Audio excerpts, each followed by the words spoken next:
Selanjutnya kita akan bergabung ke Pengadilan Negeri Jakarta Pusat. Saat ini sudah ada rekan Yul Fitri Nesa di sana yang akan berbincang dengan Imade Agus Gelgel Wirasuta, ahli toksikologi forensik. Yufi, silakan laporan Anda.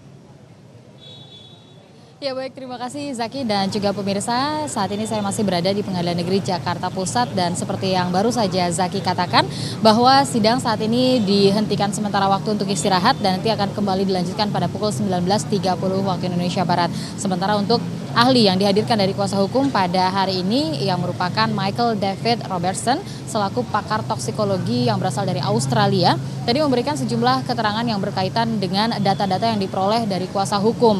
Baik itu data-data yang menyatakan bahwa menurutnya dari kesimpulan yang tadi dikatakan tidak ada bukti dari sisi toksikologi bahwa korban meninggal akibat sianida yang masuk lewat pencernaan begitu.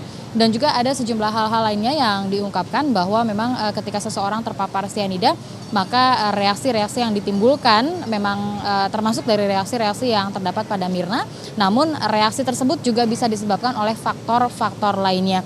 Jika dibandingkan dengan kandungan sianida yang sebesar 0,2 mg yang ditemukan di lambung Mirna, menurut Michael Robertson ini juga bisa jadi ini merupakan salah satu hal yang disebabkan oleh faktor alami dalam tubuh manusia pasca kematian. Dan ini juga menguatkan kesaksian dari ahli toksikologi sebelumnya yaitu Dr. Budiawan yang nanti akan diwawancarai oleh rekan saya Laura Elvina. Namun saat ini saya akan mengkonfirmasi terkait dengan keterangan-keterangan yang diberikan oleh ahli dari Australia ini bersama dengan seorang ahli yang telah dihadirkan oleh JPU sebelumnya. Langsung saja di sini ada Bapak Imade Agus Gelgel Wirasuta selaku pakar toksikologi yang terbang langsung dari Bali untuk melihat jalannya persidangan kali ini. Pak Gelgel, kalau tadi Anda lihat begitu ya dan juga tadi sempat mendengar ada komentar-komentar ini yang cukup menyanggah apa yang Anda dan juga tim dari JPU katakan sebelumnya terkait dengan tidak dari sisi toksikologi tidak ada bukti toksikologi yang menyatakan bahwa korban ini meninggal akibat sianida yang masuk dalam pencernaan. Tanggapan Anda? Hal itu saya dengar sendiri bahwa tidak ada bukti yang menurut ahli dari Australia mengatakan bahwa bukti tidak cukup kuat dari bukti toksikologi untuk mengatakan kematian akibat sianida. Dan ketika ditanya oleh jaksa dengan berbagai macam analogi penjelasan, dalam penjelasan tersebut juga ada sesuatu yang sedikit melemah dari pernyataan ahli toksikologi yang mengatakan bahwa kemungkinan itu tetap ada. Nah, kemudian ketika ditanyakan pada BB4 yang tidak ada sama sekali, kemudian JPU bertanya bahwa semua tidak ada, padahal di dalam artian natrium, kafein juga diketemukan, padahal dari keterangan laboratorium forensik Polri mengatakan bahwa itu tidak cukup untuk dilakukan analisis karena SOP penulisan laporan berita hasil pemeriksaan itu adalah kalau tidak cukup berarti dikatakan negatif. Nah, itu diterjemahkan tetap sebagai sesuatu yang negatif. Ketika sudah dijelaskan oleh JPU, kemudian bahwa itu tidak cukup merupakan tidak cukup untuk kebutuhan analisis, saksi toksikologi forensik dari Australia juga mengatakan memang iya tidak cukup untuk dilakukan analisis, tetapi dia menyatakan sebaiknya jangan ditulis negatif melainkan insufficient to analysis. Nah, hal ini kita akan memberikan masukan kepada lembaga forensik Polri sehingga ada terjadi perbaikan sehingga menghindari terjadi suatu misinterpretasi. Baik, ini terkait dengan misinterpretasi begitu ya yang dituangkan dalam suatu laporan seperti BB4 ini. Jadi Anda sendiri memang mengkonfirmasi begitu bahwa ada ketidaktepatan dalam menganalisa atau memberikan istilah-istilah pada hasil-hasil yang memang seperti tadi harusnya jika tidak tidak memenuhi untuk ukuran dilakukan percobaan, tapi di sini ditulis negatif. Ini merupakan hal yang tidak tepat. Menurut Anda seperti itu? Ya, pada saat saya membuat interpretasi hal itu sudah saya konfirmasikan langsung kepada Pak Dr. Nur Samran bahwa BB4 ini negatif semua.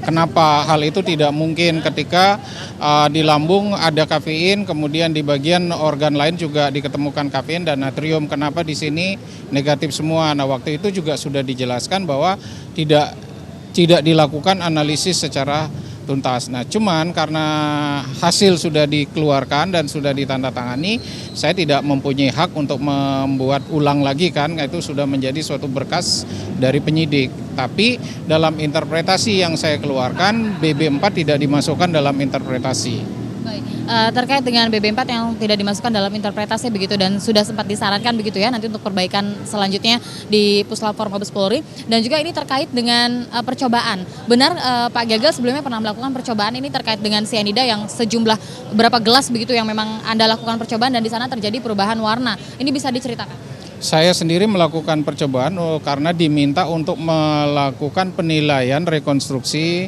kira-kira kemungkinan sianida masuk di mana. Saya melakukan percobaan di tempat kejadian perkara langsung. Yang menyiapkan semua percobaan itu adalah pegawai dari Olivier Cafe, sehingga kita tahu persis bagaimana caranya dia mencampur. Kita hanya menginstruksikan di mana kemungkinan sianida itu, natrium sianida itu masuk. Dan singkat cerita apa hasilnya? Hasilnya dari situ ada tetap 3 kemungkinan, karena saya bukan ahli di digital forensik, bahwa kemungkinan pertama ditambahkan oleh si peracik, kemungkinan kedua ditambahkan oleh si runner, kemungkinan ketiga ditambahkan oleh pemesan. Nah, berdasarkan kemungkinan tersebut dan hasil dari warna kopi dan bau yang saya minta panelis dari Olivier Cafe juga yang mengecek sendiri, bau dan warna dari hasil percobaan itu mendekati dengan hasil yang barang bukti yang disita pada saat kejadian. Warnanya seperti kuning kunyit? Nah, itu karena warna itu sangat subjektif, tergantung dari orang yang melihat.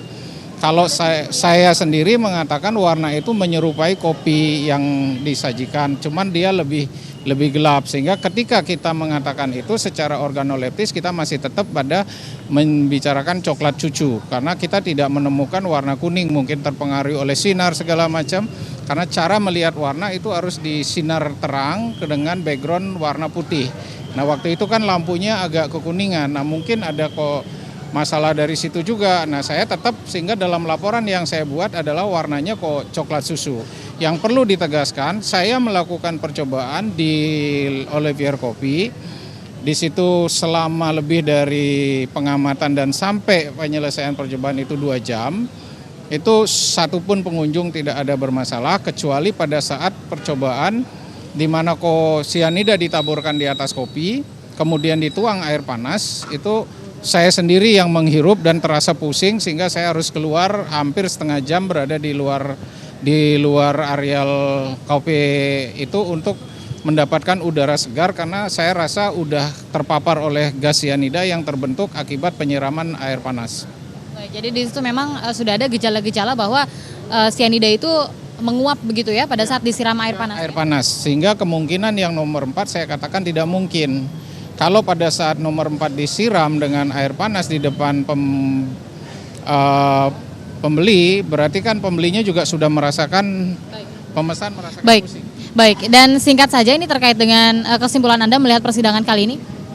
Saya masih mengatakan bahwa semua berjalan pada tracknya, kemudian perbedaan itu disebabkan karena interpretasi sudut pandang yang berbeda. Dia juga menyatakan hasil pekerjaan atau analisis laboratorium toksikologi forensik Polri itu benar, kemudian percobaan kita juga benar. Cuman di sini karena kita sadari bahwa toksikologi itu bukan ilmu matematik, 2 tambah 2 4. Toksikologi forensik itu adalah sedikit ilmu yang mengarah ke subjektif, karena kita menginterpretasikan dari hasil-hasil yang belum tentu 100% kita ketahui dengan benar. Jadi perbedaan itu merupakan hal yang wajar? Ya. Baik, terima kasih sekali Pak Imade Agus Galgal Wirasuta atas waktunya, begitu sudah bersedia untuk diwawancara. Pemirsa, itu tadi perbincangan singkat saya bersama dengan Pak Imade Agus Galgal Wirasuta yang merupakan salah satu saksi ahli yang telah dihadirkan JPU sebelumnya dan meyakini bahwa ada kandungan sianida dalam kopi yang diminum oleh Wayan Mirna Salihin. Berbeda sekali dengan keterangan yang dikeluarkan oleh ahli dari pihak kuasa hukum yang nanti juga akan diwawancara oleh rekan saya Laura Elvina. Sementara saya akan kembalikan dulu ke studio dengan Zaki, silakan.